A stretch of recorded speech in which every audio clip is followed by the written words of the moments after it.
Assalamualaikum warahmatullahi wabarakatuh. Jumpa lagi kita berjumpa dengan saya Arif Rahutomo atau Arif RH dalam rekaman video iseng Reborn. Ya teman-teman semua, pada kesempatan kali ini saya mau membawakan satu tema bahasan, judulnya tidak semua sakit dan penderitaan harus disembuhkan. Tidak semua sakit dan penderitaan harus disembuhkan.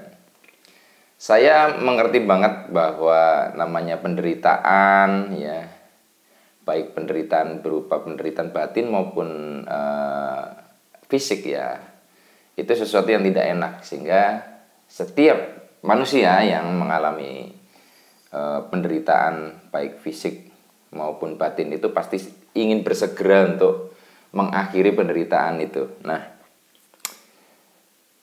sehingga mereka melakukan activity, misalnya berobat, misalnya kalau yang gangguan itu pikirannya, emosinya, mereka datang ke terapis, ya, bisa juga mungkin ke penyembuh-penyembuh alternatif dan sebagainya.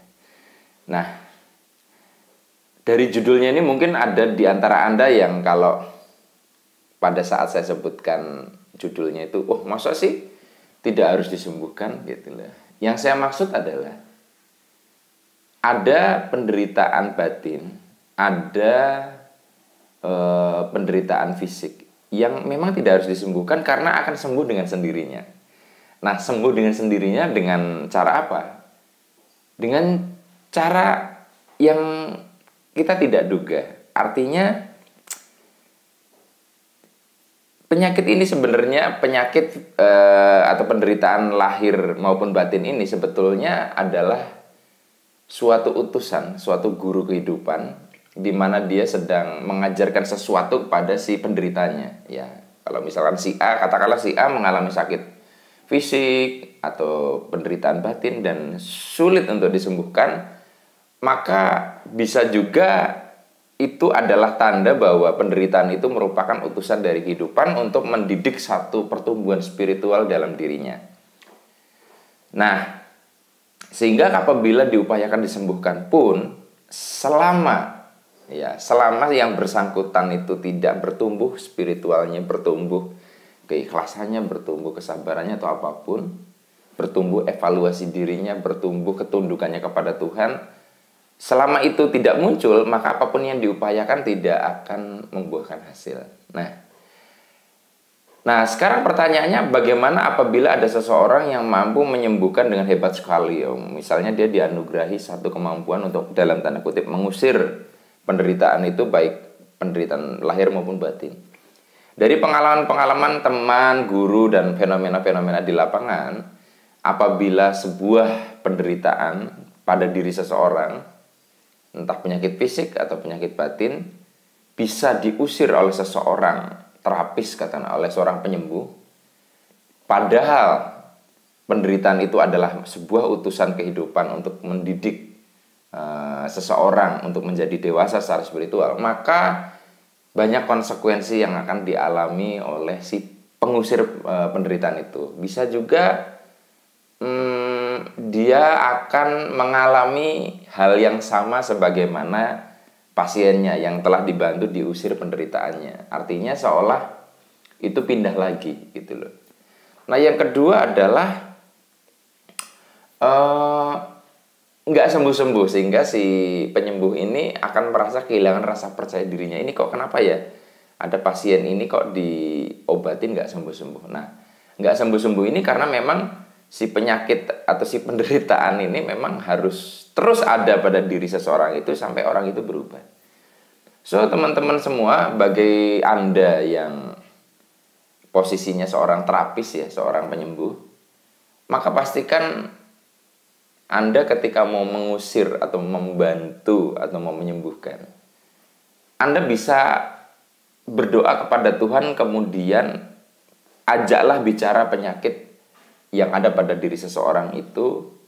Misalnya begini, wahai penyakit yang ada pada diri si fulan misalkan,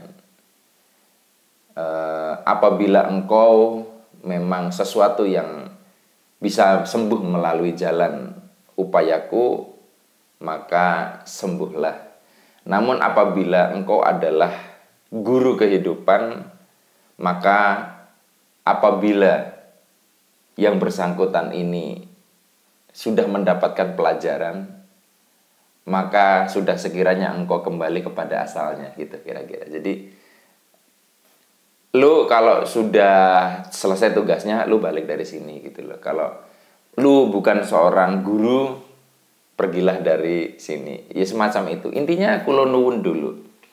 Nah, ini saya dapatkan tips ini dari beberapa teman yang sudah pengalaman tentunya. Jadi begitu. Sekarang posisinya kalau Anda sebagai orang yang menderita, ya menderita secara fisik maupun secara batin. Apabila Anda sudah mengikhtiarkan kemana-mana dan Anda seolah-olah jalan buntu semua, maka Anda perlu evaluasi sebetulnya apa tugas dari penderitaan yang sedang mampir dalam hidup Anda itu. Nah, Anda bisa ajak juga dialog seperti terapis tadi. Wahai deritaku, ya, apa tugas yang engkau sedang emban untuk mengajariku, dan apa pelajaran seharusnya yang perlu aku pahami dari kehadiranmu. Nah, dengan seperti itu nanti ketika Anda paham, Anda ngeh, maka itu akan pergi dengan sendirinya. Jadi memang kadang ada hal-hal yang cuman lewat ya, tapi cuman lewat ini dia membawa satu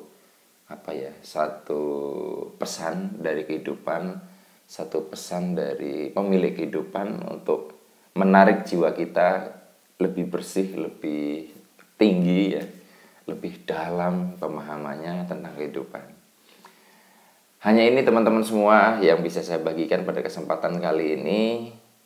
Sampai ketemu lagi dalam rekaman video Iseng Reborn yang selanjutnya. Saya akhiri. Billahi taufik wal hidayah. Wassalamualaikum warahmatullahi wabarakatuh. See you.